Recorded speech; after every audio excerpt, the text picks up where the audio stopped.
영상 이어서 이야기하도록 할게요.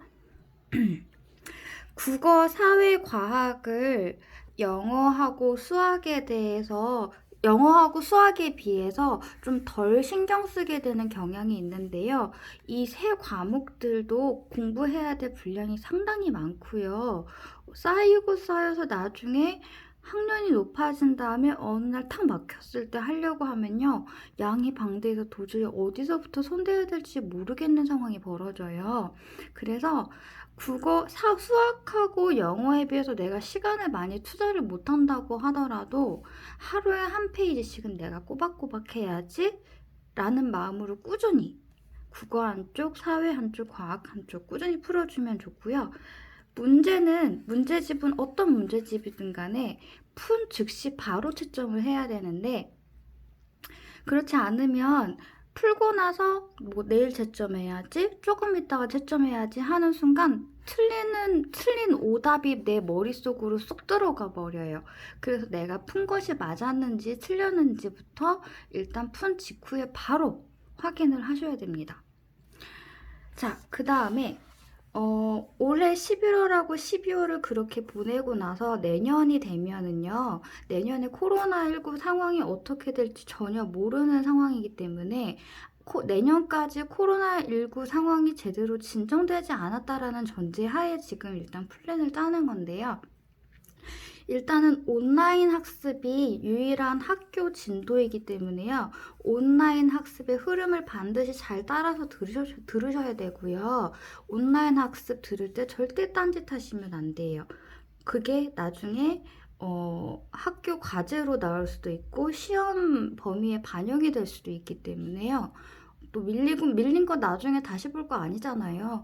오늘 그날 당일날 수업하는 거 바로바로 내 것으로 만들 수 있도록 그 시간만큼은 그 온라인 학습에 꼭 집중해 주시고요. 과제는 반드시 꼭 제출해 주시고요. 그 다음에 학교 생활을 많이 적게 하기 때문에 컨디션 관리를 잘 해야 되는데 우리가 학교를 다니면서 공부만 하는 게 아니라 체육 활동도 하고 규칙적인 생활을 많이 했었다가 지금 그게 많이 망가져 있을 거예요. 그래서 아침에 몇 시에 일어나든 간에 온라인 숙제부터 내가 오늘 할 과제들이라든가 문제집 이런 일과표를 시간대별로 짜보고요. 그 일과표를 짤 때 반드시 중요한 것은 쉬는 시간을 정해두는 것입니다. 요때 내가 쉬는 시간을 가져야지 라고 생각이 되면요. 쉬는 시간에 절대 하면 안 되는 거. 자, 쉬는 시간에 내가 쉬어야지 할 때 절대 하면 안 되는 거. 첫 번째 TV 보기요. 두 번째 핸드폰 보기. 세 번째 책 읽기. 그 다음에 네 번째 음악 감상 등등인데요. 음악 중에서요, 가사나 이제 이런 게 없이 연주로만 되는 연주곡 같은 경우는 괜찮습니다. 힐링 음악이라든가, 재즈 음악, 피아노 음악, 바이올린 음악 이런 건 괜찮은데요. 이런 걸 하지 말라고 하는 이유는요. 우리가 공부를 하다가 쉬는 시간에는 우리의 뇌가 쉬어줘야 되는데요. 우리의 뇌는요. 잠을 자는 동안에도 일을 한다는 거 혹시 아시나요? 하루 종일 들어온 정보들을 정리하고 또 꿈을 꾸면서 뇌는 자기 나름의 어떤 낮에 우리 뇌에 계속 정보가 들어올 때 하지 못했던 자녀 업무가 있어요. 그래서 쉬는 시간에 TV를 본다거나 핸드폰을 한다거나 책을 읽는다거나 음악을 한다거나 게임을 한다거나 이런 활동을 하게 되면 우리 뇌는 쉬는 게 아니에요. 그래서 사실 좀 스트레칭 하고요. 좀 홈트레이닝 영상 요즘 많잖아요. 가벼운 스트레칭, 요가 이런 거 유튜브나 네이버 검색해 보시면은요. 어떻게 하면 어깨 근육을 풀 수 있는지, 어떻게 하면은 팔 근육을 발달시킬 수 있는지 다양한 영상들이 있어요. 그런 걸 통해서 학교에서 체육 시간에 했어야 할 육체 활동을 집에서 조금씩 하루에 최소 1시간에서 2시간 정도는 꼭 해야 된다고 생각합니다. 그렇게 하면 아마 조금 몸이 좀 피로하다라거나 무기력하다라거나 이런 것이 많이 좋아질 거고요. 아침에 일어나서 짠 일과표를 자기 전에 체크를 해서 내가 아침에 짠 일과표가 문제가 없었는지 무리는 아니었는지 자기 전에 체크를 해서 다음날 짤 일과표에 반드시 반영하셔야 되고요. 그리고 시간이 누군가가 나의 핸드폰 사용이나 TV 시청에 있어서 제한을 두지 않기 때문에 뭐 학원을 간다거나 아니면 학교에 간다거나 이런 스케줄이 많이 널널해졌기 때문에요. 그냥 무한대로 막 4시간, 5시간씩 해버릴 가능성이 있어요. 그렇게 되면은 시력도 나빠지고 자세도 안 좋아지고 TV나 핸드폰 같은 이런 영상물 같은 경우는요. 쌍방 소통이 아닌 일방 소통이기 때문에요. 우리가 언어 능력, 소통하는 능력이 많이 좀 상실되기도 하고요. 그리고 손목의 그 인대라든가 근육에도 상당히 안 좋은 영향을 주거든요. 그래서 1시간 정도 사용하면 최소한 2~3시간 정도는 좀 휴식을 취해서 우리 몸에 핸드폰이나 TV 사용으로 인해서 긴장하는 또 부분들이 따로 있어서 그런 부분들을 좀 풀어줘야 돼요. 그래서 공부하는 것, 그 다음에 핸드폰, TV 보는 거, 그리고 중간중간 쉬는 시간 이런 스케줄 관리를 아주 잘 해주셔야 돼요.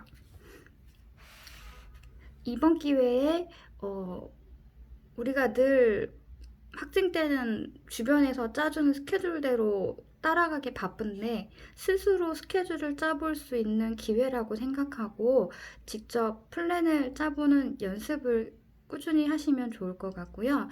특히 수능에 가까워진 학생들 같은 경우는요. 내가 취약하다고 물론 뭐 모든 과목들이 다 힘드시겠지만 내가 좀 취약하다고 생각되는 과목들에 따라서 스케줄에 좀 비중을 조절을 해주시면 좋을 것 같아요. 요거는 나중에 조금 더 디테일하게 설명해 드릴게요. 그런데 오답노트를 꼭 작성하라고 말씀을 드리고 싶어요. 오답노트를 작성할 시간이 없으면요. 문제집에다가 따로 잘 안 풀어지는 문제들만 특별히 좀 표시를 해놓거나 아니면 핸드폰에 SD카드를 넣어가지고요. 내가 안 풀어지는 문제들만 사진을 찍어서 폴더별로 정리를 좀 해주세요. 그렇게 해서 나중에 수능에 가까워졌을 때나 혹은 다급하게 잠깐 공부해야 될 때 시간 절약을 할 수가 있고요. 1분 1초가 아까운 이 시기에 아는 부분을 자꾸 다시 공부해서 시간을 낭비하는 걸 막을 수가 있고 그리고 나에 대해서 분석할 수 있게 돼요. 내가 반복적으로 틀리는 부분이 어떤 부분인지 알게 되고요. 그 수능이 가까워 오고 고3이 되고 내신도 신경 써야 되고 뭐 입시 이런 단어들이 계속 귀에 꽂히는 시기가 되면은요. 내 성적이 좋든 나쁘든 간에 전교 1등부터 전교 9등까지 다 정신적인 스트레스는 똑같이 받아요. 그래서 우리가 뭐 요즘에 세밭이라고 해서 좀 강의하시는 분들 영상 혹은 힐링 책이나 뭐 힐링 음악 이런 것들을 통해서 인터넷에 유튜브로 찾아볼 수 있는 강의들 많을 거예요. 멘탈 케어하고 관련된 강의들을 좀 많이 찾아보셔가지고 내가 받고 있는 스트레스를 줄일 수 있도록 적당한 스트레스와 긴장감은 공부에 도움이 되지만 지나친 스트레스는 면역력을 약화시키고 컨디션도 안 좋아지게 만들거든요. 그 다음에 꾸준히 내가 공부한 부분에 대해서 나의 생각을 적어보는 글쓰기를 했으면 좋겠는데요. 특히 요즘 그 많이 떠오르는 시사 주제하고 관련해서 글을 써보고 그 관련된 주제와 관련된 어휘들을 영어 단어도 찾아보고 한국어로도 찾아보고 시사 용어로도 찾아보고 해서 가끔 정리를 해보는 그런 좀 준비도 간혹 뭐 일주일에 한 두세 번씩이라도 해주면 좋을 것 같고요. 그 공부를 할 때요, 집중력을 높이는 방법은 소리내서 읽는 것, 그리고 써보는 것. 써볼 때는 책을 덮고서 책에 있는 내용들 중에서 기억나는 걸 노트에다 적어 보시고요. 그 다음에 풀이를 쭉 적어서 풀이도 안 보고 써보는 연습. 그 다음에 오답 노트, 요 소리내어 읽기, 그 다음에 안 보고 써보기, 풀이 과정 적어보기, 그 다음 오답 노트 작성하기에 이 밸런스 균형이 아주 중요합니다. 그 균형, 나만의 균형을 찾아가도록 한번 노력해 보시면 좋을 것 같습니다.